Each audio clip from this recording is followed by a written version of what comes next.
Jenis-jenis pupuk yang biasa digunakan untuk kelapa sawit adalah pupuk tunggal, pupuk majemuk, dan pupuk tablet. Jenis pupuk yang lain juga seperti ada pupuk organik atau pupuk hayati.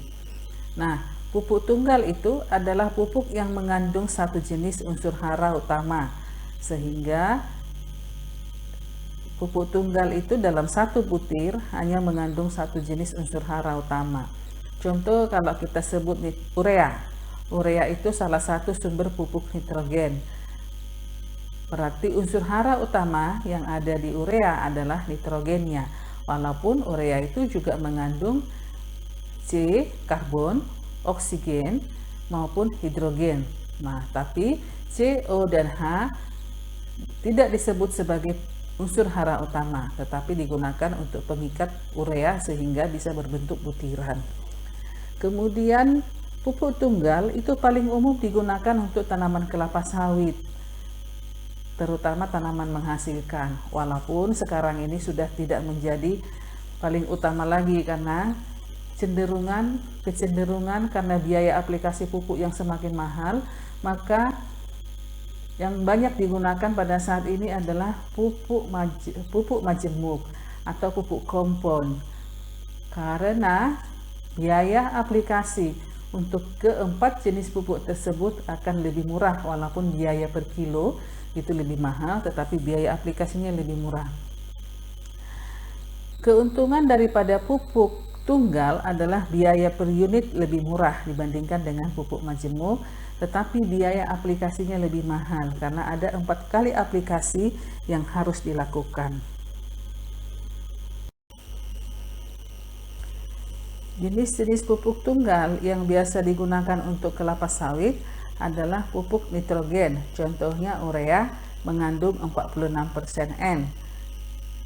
Pupuk ZA mengandung 20% N dan 23% S. Pupuk P, contohnya adalah SP36, rock fosfat, dan trisulfur fosfat. Kemudian pupuk K, KCl atau MOP, ZK, dan abu janjang. Pupuk Mg, contohnya adalah kiserit dan dolomit, dan pupuk B, contohnya adalah HGF borat. Masing-masing kandungan unsur hara yang terdapat di dalamnya dapat kita lihat pada slide-slide yang ditampilkan. Pupuk majemuk memiliki beberapa keuntungan dan memiliki juga kelemahan. Pupuk majemuk itu adalah pupuk di mana unsur hara dikombinasikan dalam satu formulasi unsur hara utama. Apabila pencampurannya benar, maka setiap butir itu mengandung unsur hara yang sama. Misalnya, apabila dikatakan pupuk majemuk mengandung NPK CANG, maka dalam setiap butirannya harus ada unsur N, harus ada unsur P, ada K, ada Mg di dalam setiap butir.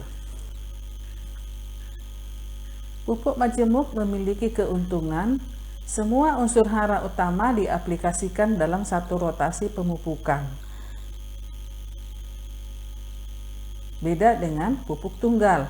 Kalau pupuk tunggal tadi berarti dia ada 4 kali rotasi pemupukan. Kalau majemuk hanya satu rotasi pemupukan.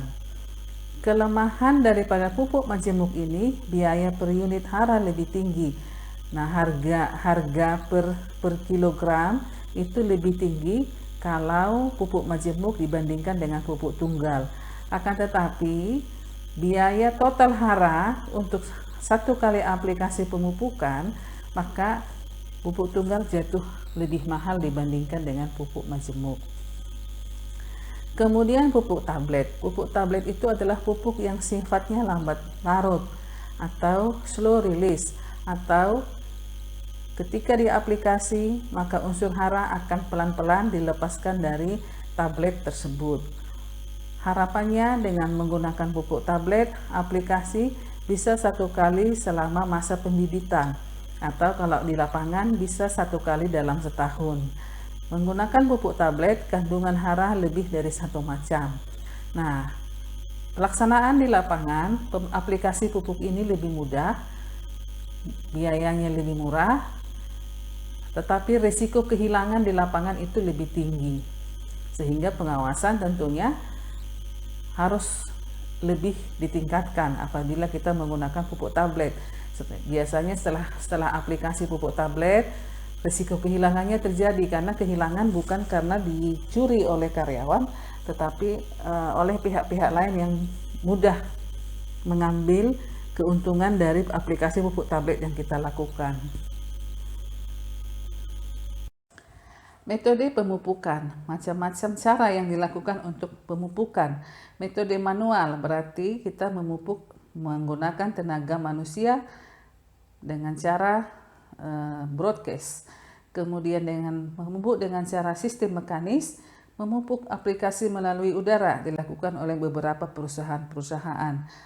Nah, dari hasil penelitian tentang metode aplikasi aplikasi pemupukan, bahwa kita lihat aplikasi dengan pesawat produktivitasnya adalah 19,35. Mekanik menggunakan spreader adalah 21,12. Dengan manual hand application itu adalah 19,96 dan kontrol atau tanpa pupuk 16,95. Maka kalau dilihat dari data ini, yang lebih efektif dalam pemupukan adalah dengan cara mekanis menggunakan MDEC atau dengan spreader. Hasilnya lebih tinggi dibandingkan dengan yang lain. Pemupukan dengan metode manual atau hand application juga tidak terlalu mengecewakan. Adalah setelah mekanis, maka yang lebih efektif adalah dengan cara hand application. Nah, yang penting pada hand application, pengawasan itu biasanya harus lebih ketat. Pemupukan dengan pesawat itu produksi yang diperoleh adalah 19,35. Kalau kita lihat kelemahan pemupukan dengan pesawat adalah pupuk adalah tidak langsung kena ke bagian tanaman yang membutuhkan atau ke feeding root, tetapi ada yang ke daun, ada yang ke rumput dan sebagainya. Itu mengakibatkan tingkat efektivitasnya menjadi lebih rendah.